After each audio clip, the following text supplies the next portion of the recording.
Salut tout le monde, là je vais rejoindre un pote chez lui. Déjà je vais tourner chez lui et on va voir ce qu'on va faire ensuite. Cette vidéo ça fait un petit moment que je suis censé la poster. À la base c'était un vlog Tsukimi, plus vlog Mangetsu. Là ça va juste être la partie Mangetsu et je vais commenter un peu ce qui s'est passé dans le Tsukimi. Mais ça va être cool et je vais aussi commenter les mangas qu'on a évoqués dans la vidéo. Donc Case of Diamond, She Wasn't a Guy, Blue Flowers, il y en a d'autres normalement. Vous vous demandez sûrement pourquoi je suis dehors pour tourner, mais c'est très simple. Quand je suis chez moi, dans ce petit coin, etc., je me sens un peu enfermé. Et du coup, je voulais quelque chose de plus frais, plus vivant, etc. Et je kiffe tourner dehors, je kiffe faire des vlogs, etc. Du coup, je trouve ça cool de filmer en marchant comme ça. Là, l'endroit que je voulais faire de base, il y avait beaucoup trop de monde. Du coup, il y a mon pote qui m'a proposé parce que on est habité à côté, etc. Et puis voilà. Alors, contexte de la vidéo, c'était à l'occasion d'un Tsukimi qu'on a fait en avril ou en mai de cette année 2024 avec la commanderie. Et avec la commanderie, ça s'est bien passé. On a fait le Tsukimi et tout. Et avant de commencer le Tsukimi, Luchusco et moi, du coup, je l'ai rejoint au locaux de Mangetsu. Et du coup, on a profité de ça pour faire un petit vlog. Et du coup, il m'a montré comment ça se passait chez Mangetsu, etc. Il m'a montré les locaux, il m'a parlé de pas mal de choses, c'était super intéressant. Et j'ai tellement kiffé que j'aimerais bien le reproposer à l'avenir, mais avec d'autres maisons d'édition. Si ça vous intéresse, dites-le en commentaire et pour quelle maison d'édition. A tout de suite. J'ai fait une erreur et j'en suis désolé. Alors, pendant le tournage de la vidéo pour les locaux de Mangetsu, j'ai mal branché mon micro. Ce qui fait que ce que vous allez entendre, c'est le son de la caméra intégrée et non des micros. Ça veut dire que moi, par exemple, vous allez m'entendre à des niveaux bien plus forts et parfois le Tisco à des moments plus bas. Mais tranquille, on encaisse, on y va. Du coup, je vous souhaite une bonne vidéo et n'hésitez pas à me faire des remarques si vous en avez. D'ailleurs, important, vous allez voir différents lieux de tournage et c'est totalement normal. Il y a une partie que j'avais tournée à l'époque, juste après le Tsukimi, et une partie que j'ai tournée récemment. Donc, c'est normal, ne soyez pas choqués. Oh, ELC, 1 Merci. et 1. Bon, nickel. Merci, je vais passer à Loni. Oh, carré. Un Loni, un 3. Red Blue, au moment où ça en a parlé de la vidéo, c'était pas encore sorti. Là, c'est quelques mois après. Et du coup, là, il y a au moins 3 tomes qui sont déjà sortis. C'est pas mal pour du MMA. C'est même introductif pour ceux qui ne connaissent pas assez le MMA, etc. Et c'est bien découpé. Il y a des détails intéressants sur les techniques de combat. Et c'est pas mal à découvrir. Il me semble qu'il y a une bonne dizaine de tomes qui est déjà sorti au Japon. Là, il y en a 3 en France. Le 4e va bientôt sortir. Au moment où Lutisco me les a passés, au moment du vlog, c'était des épreuves non corrigées. Les épreuves non corrigées, pour ceux qui ne sont pas au courant, c'est des tomes où les derniers détails ne sont pas encore finalisés et qui laissent du coup une marge de travail pour encore améliorer tout ça. Et c'est souvent ce qui est distribué aux libraires ou autres pour qu'ils aient un avis sur le manga. Et généralement, c'est fait toujours pour les tomes 1. Red Blue, du coup, c'est très intéressant. Le protagoniste est original parce qu'au final, on voit quelqu'un qui est plutôt jaloux de quelqu'un qui se comporte extrêmement bien, il est bienveillant, il a une énergie qu'on pourrait dire de solaire et il a un mode rageux contre lui et du coup c'est trop marrant à voir. J'avais lu les 2 premiers tomes, le 3e j'attends de voir ce que ça donne. Ah si, c'est bien. Ici, c'est l'entrée. Ouais. Mais ici, là déjà c'est un grand bordel parce qu'en fait c'est tout ce qu'on reçoit. Tous les bouquins de chez la maison d'édition Brage, parce que du coup Mangetsu fait partie du label Brage Lab, donc ce qui fait que on va retrouver tous les bouquins ici qui viennent, et ensuite là c'est pour nous, pour qu'on puisse se servir. Par exemple, tiens, je vais prendre du Lisa Joule ou un Kaiju, je le prends, je le note ici, et ça par contre on ne peut pas toucher parce que c'est pour le marketing et la presse, notamment toi. Par exemple, toi ton bouquin avant de s'envoyer, il est là. Après, on le met dans un petit endroit et après on les envoie, donc là il y a la réserve, enfin on tourne à la réserve. Et ici c'est 5 gras, la réserve c'est trop bien. J'aime trop cet endroit. Il y a que des livres, ça c'est papier, il y a tout, des classeurs, il y a de tout. C'est balèze de fou. C'est balèze. Et là on fait les envois, on les sort ici, on les stocke. Et ça c'est tous les envois parce qu'on a eu des problèmes d'envoi. Tous les envois qui sont pas envoyés, ils sont tous là. Il y a des mecs, on devait envoyer des mangas, on les reçoit ici. Il y a des trucs qui dataient de ouf, genre je sais plus à qui j'avais envoyé ça. Ah ouais. Il y a plein de trucs qui revoient. Donc même les gagnants de Tsukimi, là on les avait tous sur, on a dû trier tout ça. Vas-y, ouais. Tous les envois de Tsukimi en général, récemment il y a eu des problèmes, c'est majoritairement ici, donc j'ai dû trier, etc. en envoyer. Faire un tour ici. Ici, là c'est ce qu'on a en Mangetsu. Ce qui reste, la partie marketing com, ou des fois même ce qu'on reçoit, par exemple en stock, on va les mettre ici. Là ça va être iComics. iComics, ok. Ouais. Et là-bas c'est la partie market, mais tu sais tout ce qui est stock, etc. Regarde, viens voir. Donc des fois, tu vas retrouver des trucs que vous connaissez bien, si vous connaissez bien Mangetsu.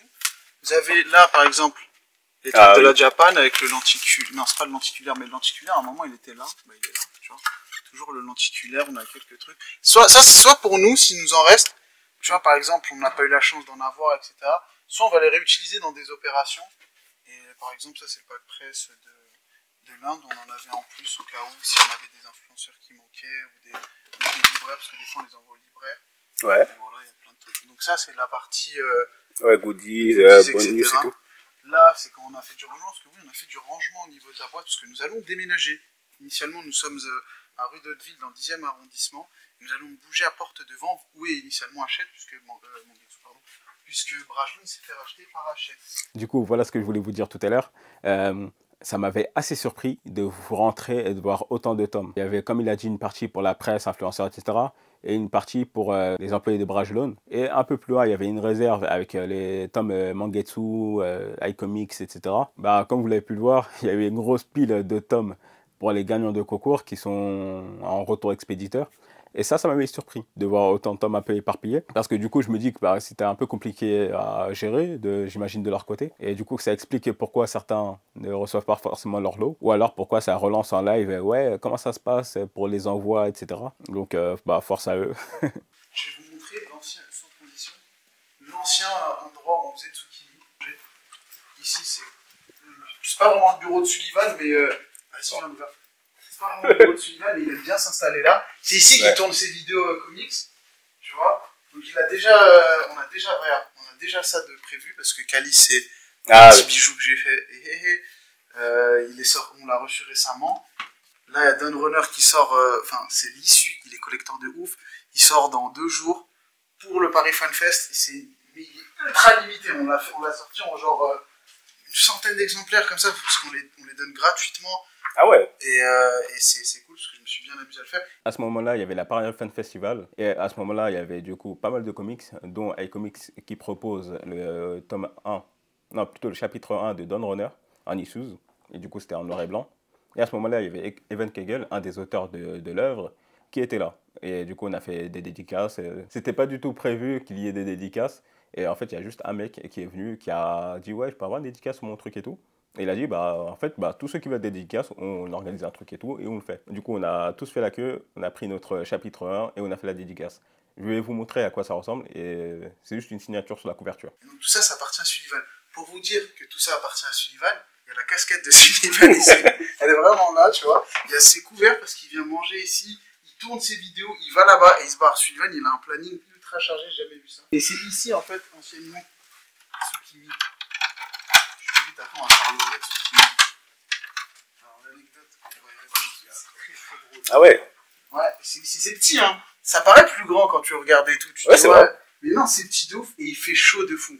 Voilà, ça me manque, hein, parce qu'en vrai, nous, on voulait pas partir, mais on a anticipé le départ parce qu'on s'est dit on allait déménager. Si on déménage, on va avoir les mêmes locaux que Pika pour les lives. Et même si, bonjour Pika, on vous apprécie, ça va faire bizarre d'avoir 2 mêmes endroits, etc. Donc on s'est dit on va peut-être partir chez notre prestataire. Et en fait, l'ironie du sort, c'est que genre, un jour après le dernier Tsukimi, il y a eu une inondation de ouf. Tout ça là, c'était rempli d'eau. Et c'était rempli d'eau au point où quand on revient en septembre, quand on retourne le truc, on s'est dit, oh, heureusement on a changé et tout ça, on a vraiment anticipé parce que sinon on n'aurait pas eu de Tsukimi. Et là, voilà, en gros, pour vous donner une ordre d'idée, Sullivan il était assis là, il avait la caméra devant lui. Et là, quand les invités venaient, ils se mettaient. Et tout ça là, c'est mes affaires. Tout ça, c'est à toi? Tout ça, c'est à moi. Wesh. Tout ça. Alors parce qu'en fait, on doit déménager, je vais les emmener chez moi, tu vois. Donc il y a plein de trucs, il y a des comics, il y a un artbook de Ghost of Tsushima. Tout ça là, je vais les ramener chez moi. Je sais pas comment je vais faire. Il y a la direction. Ah, c'est Bouya Harumichi de Croze, une série qu'on a essayé d'avoir et malheureusement on n'a pas eu. On ne sait pas qui c'est qui l'a eu. Et regarde là par exemple cette direction, comment a commencé Blue Flower, juste ici, les prémices. Pareil ici pour Scott Pilgrim, là sur le truc, je dessine tout. Voilà. Blue Flower, c'est un shosei qui est sorti chez Mangetsu et qui est très apprécié, puisque c'est de Yuki Kodama, qui est une grande autrice qui est appréciée. C'est fini en 10 tomes, mais le manga ne rencontre pas forcément un énorme succès en France, en tout cas en termes de vente. Mais si on en discute avec les gens qui lisent le manga, ils vont tous dire que le manga est excellent. Que ce soit les sujets abordés, les personnages, la psychologie et tout, c'est super intéressant. C'est un manga que je kiffe et je pense, dans les romances préférées que je lis actuellement.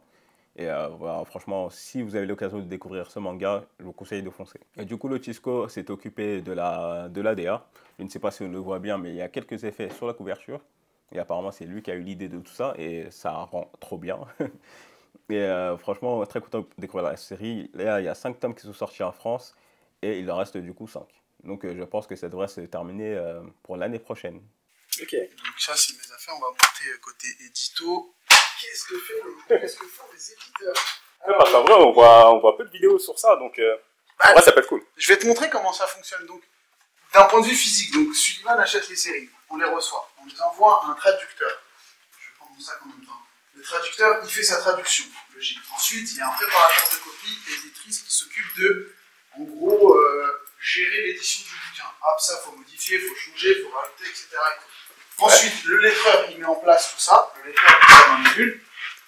Ensuite, lorsque les bulles, elles sont faites, on les relie encore une fois pour voir si c'est bon au niveau de l'onomatopée, pour le lettrage, etc. Et il y a des relecteurs sensibles pour certains sujets, non? Comment? Il y a des relecteurs sensibles pour certains sujets, non? C'est-à-dire sensible. Si on aborde un sujet particulier. Ah oui, alors il y a plein de trucs à prendre en compte. Alors ici, c'est des bureaux, des commerciaux. Voilà. Ok. Notre CM Mongetsu, elle est juste là. C'est Camille, elle est pas là, mais j'en fais un peu, mais son bureau est là. Et ici, c'est Lucille, CMI Comics. Donc, ok. voilà. C'est quel ton préféré, par exemple? J'ai lu les 7 premiers. Ouais. Et je pas une cover préférée pour l'instant. Elle est insane, celle-ci. Hein. Incroyable. Ouais, je la fous. Tu veux le 13? Allez, c'est parti. Merci. Tome 13 de Mibuki Jiden qui va sortir dans un petit peu de temps. Le tome 13 de Mibuki Jiden ressemble à ça. Là, c'est en VO. Du coup, c'est normal que ce soit en japonais comme ça. Il y a aussi le lobby. Je ne sais pas du tout ce qu'il y a écrit. Il faudrait que je me renseigne d'ailleurs sur ça. Mibuki Jiden, c'est clairement mon œuvre préférée, en tout cas de la maison d'édition. Et justement, à l'occasion du Tsukimi, que j'avais fait une chronique dessus. Je vais vous la montrer là tout de suite. Du coup, posez-vous bien.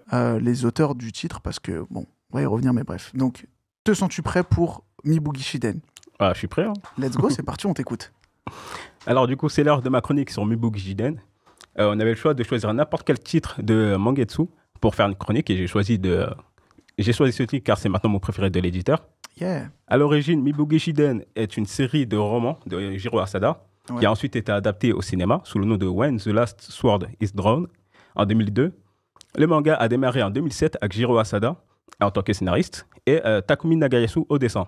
Il a travaillé sur Aiku Makoto, qu'on espère arriver en France un jour. Mother Sarah, on espère un retour en France aussi.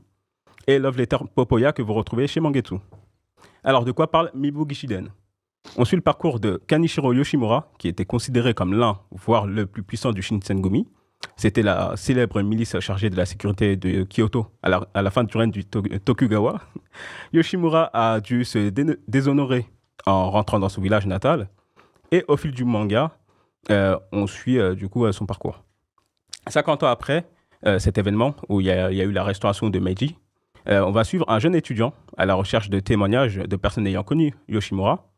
C'est à travers ces deux timelines-là qu'on va suivre et en savoir plus sur le Shinsengumi, leur quotidien, et plus particulièrement Kanishiro Yoshimura, qui n'était pas ce qu'on imaginait d'un samouraï de l'époque.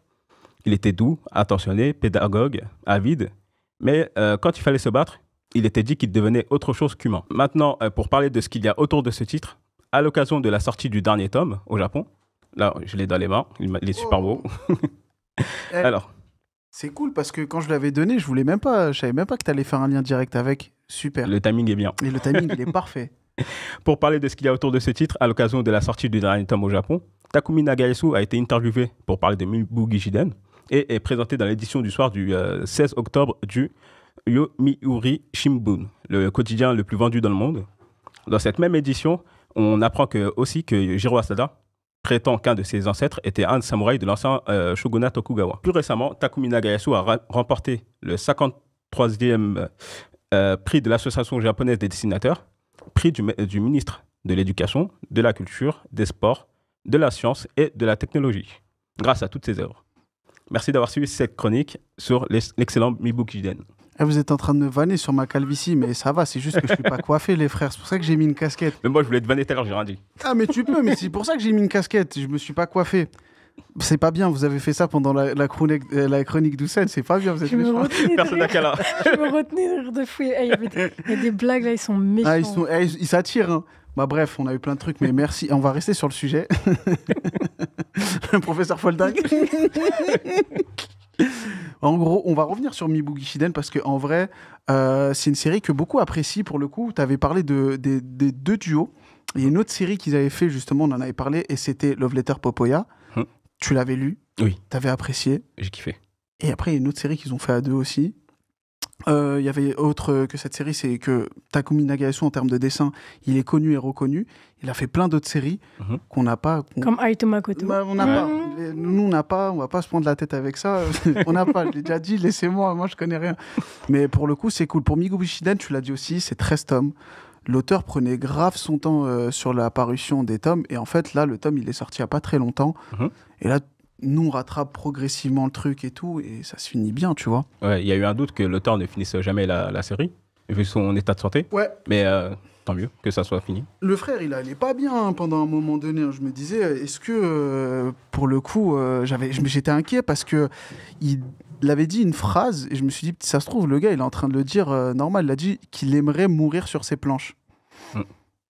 C'est inquiétant quand tu dis que la dernière série sur laquelle il est, c'est Miboogie Shiden. Mais bon. C'était la première fois que je présentais une chronique en live sur un plateau où il y avait grave du monde dans le chat et tout. Ça faisait archi bizarre. Et en plus, j'avais pas forcément les techniques pour bien présenter, etc. Du coup, ça faisait trop bizarre. Et du coup, ce qui était cool, c'est qu'on m'a fait des retours par rapport à cet extrait. Et je sais ce que j'ai amélioré, je sais ce que je dois faire. Et je sais que pour les prochaines fois, ça sera carré.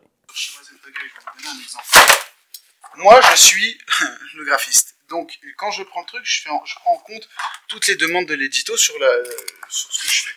Je fais les modifications, etc. Et ensuite, je vais voir la fab. La fab, c'est l'élément, pour moi, l'un des plus importants de la création d'un bouquin, parce qu'il s'occupe des effets de fabrication, il s'occupe du pelliculage, il s'occupe de tout. Et on va aller dans la fab, tu vas voir, c'est ouf comment c'est trop beau.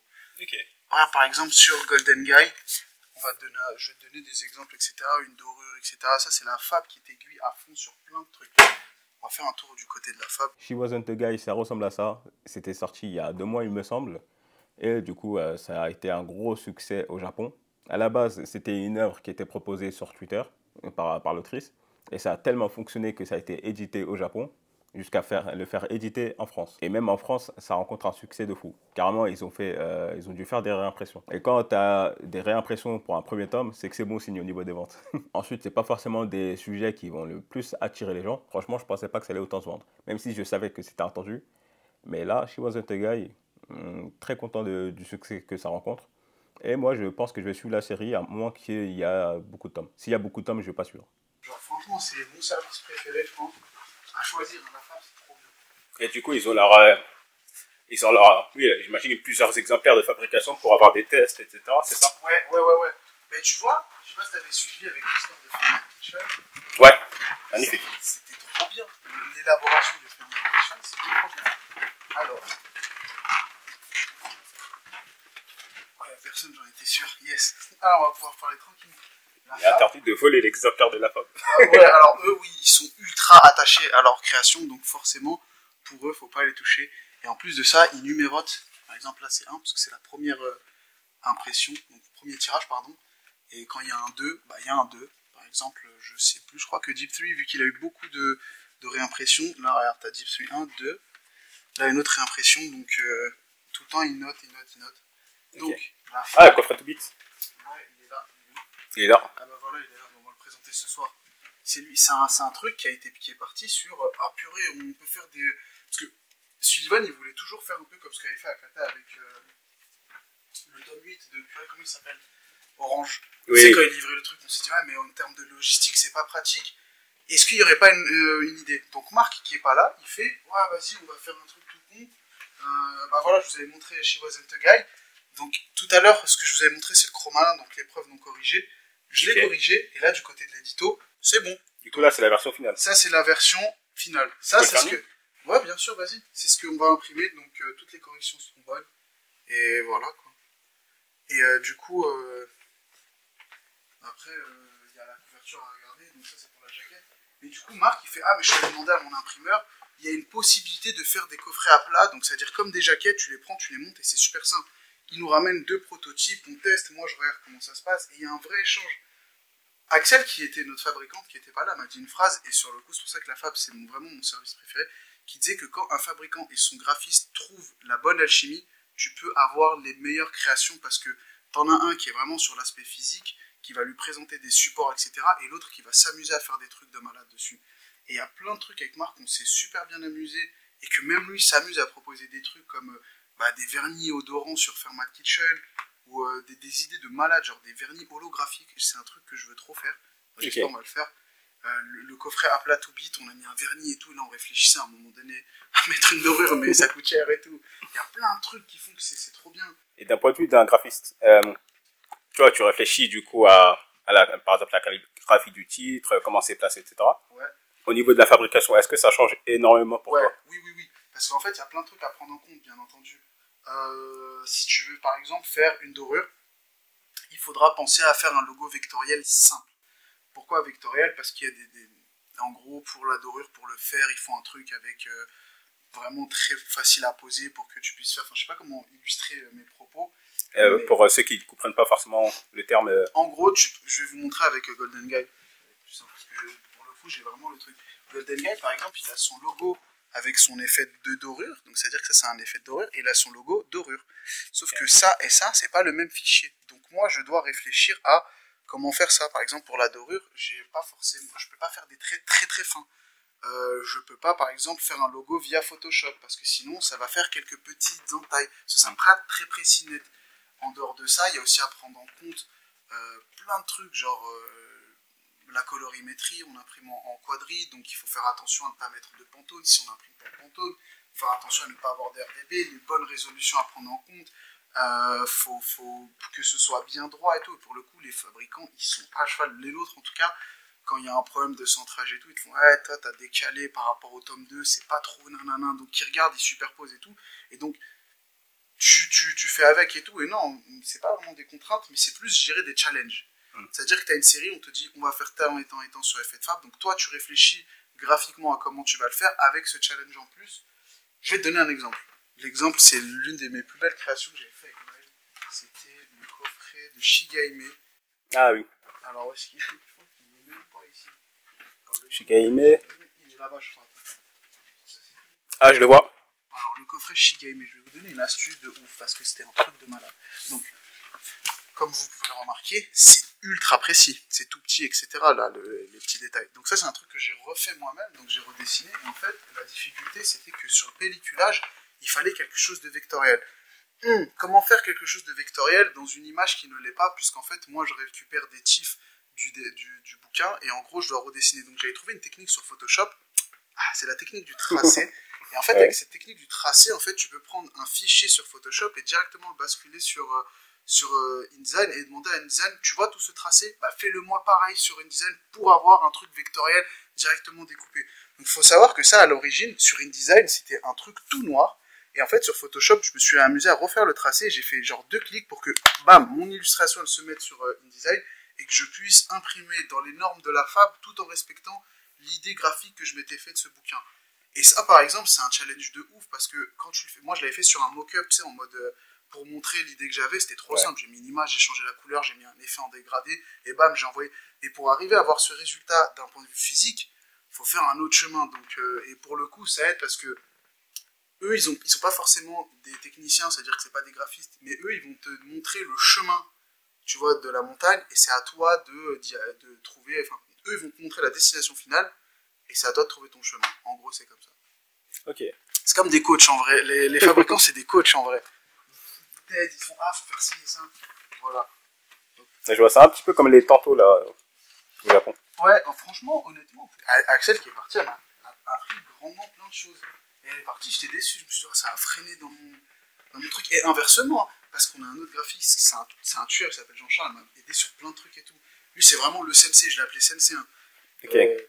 Et lui, par exemple, en retour, il a aidé Axel dans bien des choses, parce qu'elle est fabricante, forcément, t'es un peu le coach, mais quand t'as un artisan qui s'y connaît de ouf, etc., il va t'apprendre de trucs que toi, tu connaissais pas parce qu'il a tellement travaillé dans ce domaine qu'il a un peu, on va dire, de savoir-faire ou de connaissances dans un autre domaine. Et ça, c'est trop bien. Et c'est pour ça que c'est vraiment facile.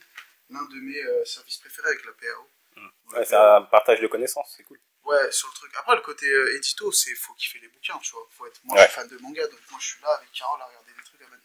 Est-ce qu'on devrait faire ça? Ah, et si? Ah, et ça, parce que t'es fan de manga, mais je pense que tu peux être graphiste sans forcément être fan de manga, mais l'inverse, bizarre. Ouais.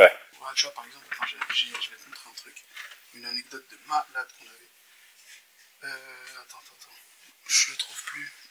Ah! C'était sur ce titre-là, ou le premier. Donc moi j'avais proposé dans mon truc de faire une frise. Donc oui, je vous apprends rien. C'est en Citam, etc. Quand la Fab, ils ont vu que je voulais faire une frise, ils ont commencé à friser. Je change de mot. Et ils m'ont dit, t'es sûr de ton coup? Je fais ouais. Et moi en fait, j'étais pas sûr. Ok. J'étais pas sûr. Je dis ouais, on va voir et tout ça. J'avais pas fait de test et tout. Donc ils montrent tous les trucs pour faire des tests.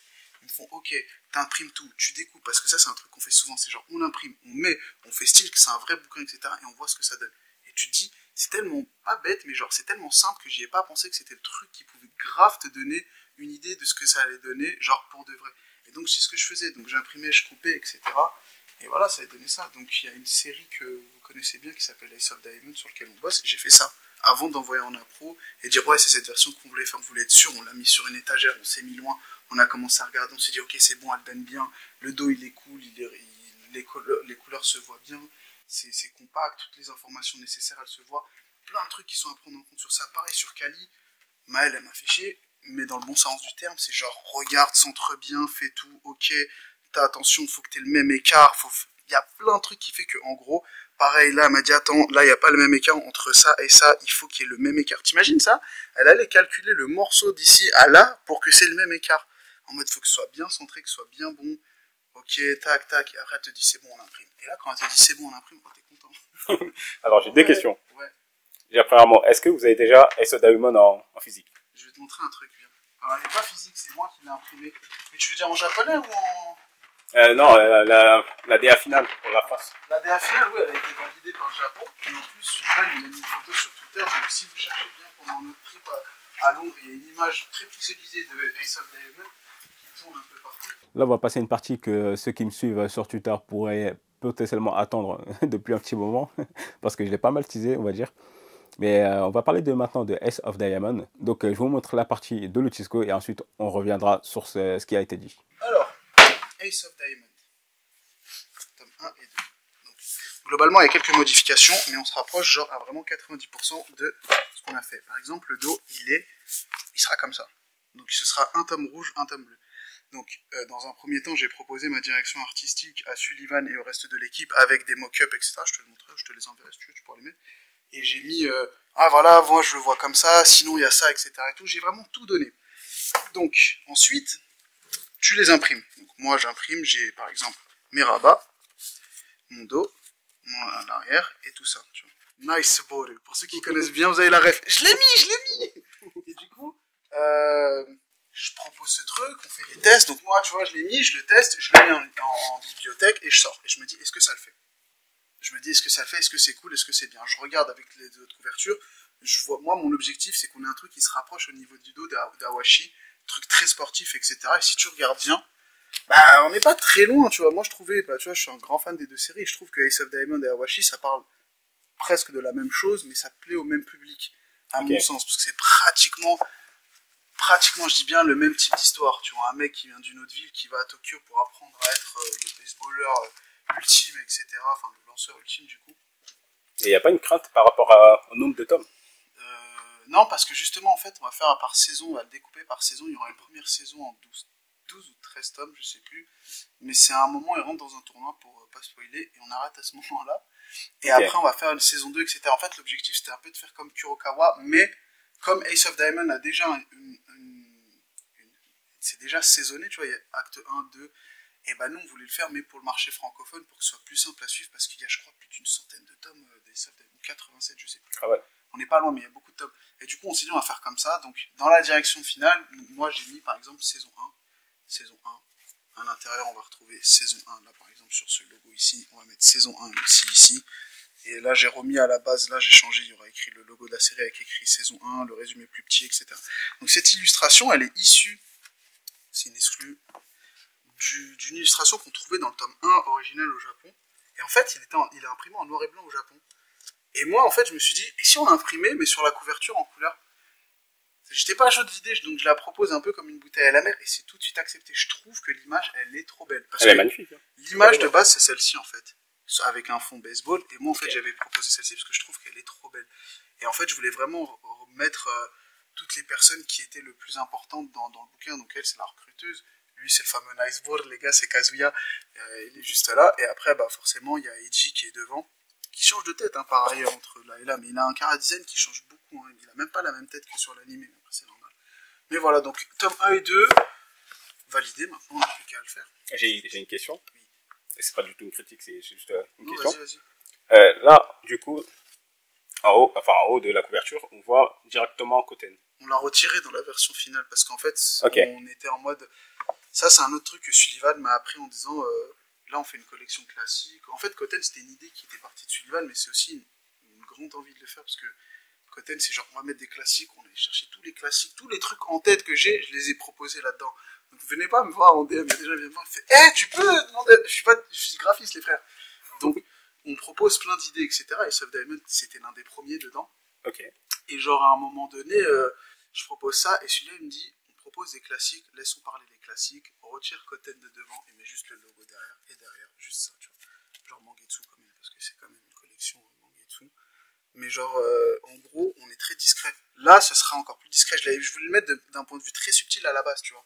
Il m'a dit non, on retire direct. Je fais ok, cool. Du coup, je l'ai retiré, parce que faut laisser parler le titre. Et en gros, il y a un peu de regret sur Popoya, à mon sens, d'avoir mis Koten, parce que je trouvais que déjà l'objet est super beau, et je trouvais que le Koten c'était un peu trop, même si c'est cool, parce que ça s'y colle bien, tu vois. Mais voilà. Okay. Ça, c'est un avis personnel. Voilà. Bah, c'est tout. Donc c'était pour Ace of Diamond, qui est potentiellement, je dis bien potentiellement, la plus belle création que j'ai fait pour l'instant, puisque bah, c'est un titre que j'attendais, et qu'en plus, avant même d'être chez Mangetsu, c'est une série que je vois bien chez Mangetsu. Le voici. J'ai une autre question. Ouais. Là, oui, c'est pas du tout Ace of Diamond, enfin Ace of Diamond, pardon. Ouais. C'est à peu près la même épaisseur qu'un tome de Land. En fait, oui, mais du coup, je l'ai pas dit, on est sur des tomes doubles.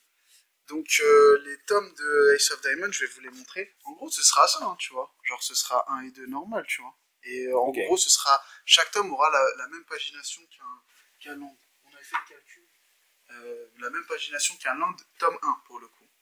Et voilà. Et donc, après, pour les effets de fabrication, par exemple, on n'y a pas encore réfléchi. Pour les effets de fabrication, on n'y a pas encore réfléchi. Moi, j'ai donné mon idée. J'ai dit, soit on fait un pelliculage brillant, comme sur Awashi, pour qu'on ait vraiment un truc sportif et accessible. Je trouve que le pelliculage brillant, c'est le b.a.-ba du manga. Soit on fait un mat avec un vernis sélectif, tu vois. Pas de dorure, pas de truc vraiment trop gros, parce que vraiment, en gros, c'est que pour moi, mat vernis sélectif, c'est le truc que je kiffe le plus dans le manga. Je kiffe quand Kurokawa le faisait. Je kiffe. Bah, vous verrez que sur toutes les séries que je fais, il y a tout le temps mat vernis sélectif. Mat vernis sélectif, tu vois, sur le truc. Il y a mat vernis sélectif sur Golden Guy, non? Non, Golden Guy, c'est mat et dorure. Oui. Mat vernis sélectif sur, hop là, le voici. Le petit Blue Flower avec un vernis sans soutien, que beaucoup ont apprécié, là, le petit truc, on voit les motifs se terminer. Ça, c'était une idée, parce que, allez, je le dis, c'était Nobi, que j'aime beaucoup en termes de travail. Ils l'ont fait sur Katsu, et j'étais là, allez, let's go, moi je vais faire la même chose, parce que on est des copieurs, mais on copie les meilleurs. Et du coup, je me suis dit, bah, vas-y, on va faire des trucs stylés, parce que mat vernis sélectif, je trouve que c'est trop bien. Ça fait vraiment un côté classe, beau, etc. Puis en vrai, c'est subtil au toucher, enfin, c'est subtil à la vue et au toucher, donc ça fait que t'as vraiment une surprise, pas comme une dorure, genre ça t'agresse les yeux. Bien que j'aime les dorures. Discrètes, mais j'aime bien les dorures. Ok. Et en plus, honnêtement, il y a des gens qui parfois critiquent le fait que Mangetsu en fasse pas mal. Des dorures? Ouais. Ouais, c'est trop barre. Mais là, regardez, il y a des dorures partout, il y a un jaspage juste ici. C'est pas possible. Ouais. Ça, c'est pas possible avec le manga, sauf s'il n'y a pas de fond perdu. C'est pas que c'est trop cher, mais les jaspages motifs, il faut que ton bouquin n'ait pas de chute, ou alors tu fais juste un jaspage, enfin, tu sais, genre tout en noir, faut pas forcément motif, et oui, c'est trop cher, dans le sens où, en fait, tu vas devoir le faire sur toutes les séries, comme ça, c'est des one-shot, Et encore là, tu vois, pour celui qui devient le soleil, il y a 2 éditions, il y a celle-ci, et il y a comme sa suite, mais genre avec en rouge juste ici, et pareil en broché, tu vois. Donc c'est pas le même type de public, ni même de... Enfin, on aurait que des one-shots comme avec Ito, ça aurait été faisable, tu vois. Bah ça l'est d'ailleurs, Ito ont des fabrications exceptionnelles. Ah, avec Ito. Oui. J'ai entendu Avec Ito, j'étais en mode. Non, Ito il a son fameux mat vernis sélectif et dorure. Vernis sélectif sur les petits pictos au dos, tu vois. Voilà, donc c'est tout. Et merci pour la présentation de Mangetsu et des locaux et de plein de détails que les gens ne savent pas. Voilà, hop, une illustration de Yuki Kodama. Oh. Et Shuzo Akoratani, on en a une, mais c'est Sullivan qui nous l'a volé. Il écrit Comment Team ça Mangetsu, il écrit Team Mangetsu, il nous l'a volé, alors qu'il lui a fait une illustration avec écrit Sullivan Row, il nous l'a aussi volé. Donc là, il a 2 illustrations. Rends-les-nous, Sullivan. Voilà, c'est Aïe, aïe. Bah voilà, on peut y aller. Et enfin, S of Diamond, un manga de sport qui est très apprécié, l'anime également. Il y a pas mal de tomes. Le Mangetsu l'a prévu en double tome pour le prix de 12,90 €. Et à la base, il y avait pas mal de doutes sur le prix.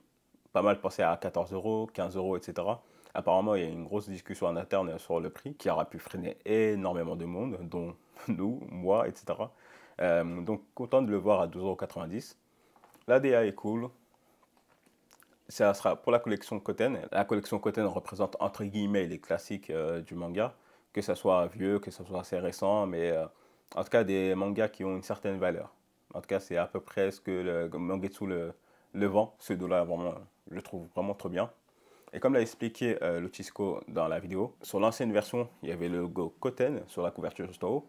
Et là, sur la version finale, il n'y est pas. Et comme il l'a expliqué, je trouve ça vraiment trop bien qu'il n'y ait pas le logo Koten. Parce que, ok, c'est bien cette collection, la mettre en avant, etc. Mais oui, il vaut mieux vendre le manga plutôt qu'une collection. En plus, avec une illustration aussi originale que celle-ci, il vaut mieux la garder la plus originale possible. Enfin, la plus authentique, la plus clean possible. Et j'ai dit clean possible, ça m'a fait penser à Kim Possible à l'ancienne. Du coup, SF Diamond, trop bien. Je ne sais pas si je serai assidu sur la sortie des tomes, mais j'ai bien kiffé le premier tome. C'est très introductif sur le milieu du baseball. On rentre directement dans l'histoire. Et je ne pense pas que ce soit le genre de manga qui plaira à tout le monde, mais ça vaut au moins la découverte. Pour conclure, c'était intéressant d'aller dans les locaux de Mangetsu pour voir un peu les coulisses de tout ça. Que ce soit les services édito, que ce soit les différents, la FAB, etc. C'était trop bien. Et justement, j'aimerais bien le refaire avec d'autres maisons d'édition. J'en ai quelques-uns en tête. J'ai proposé à certaines, évidemment. Après, il faut attendre les réponses. Il faut voir si ça les fait pas chier de faire tout ça. Et encore désolé pour les soucis qu'il y a eu sur cette vidéo, que ce soit en termes de son, déjà le délai pour sortir cette vidéo. Je vous avoue qu'à ce moment-là, j'apprenais encore pas mal de choses sur tout ce qui était gestion d'une caméra, la post-prod, etc. Aujourd'hui, j'ai eu l'occasion de bien la tester, de bien tourner certains trucs, de les monter, etc. Je suis rodé, entre guillemets, je continue d'apprendre des choses, c'est trop bien. Mais j'ai assez appris pour ne plus avoir ce genre de soucis. Et tant mieux. Et j'espère que ça sera la dernière fois qu'il y aura ce genre de soucis en termes de son ou quoi. Merci d'avoir suivi la vidéo et on se retrouve la semaine prochaine. Salam.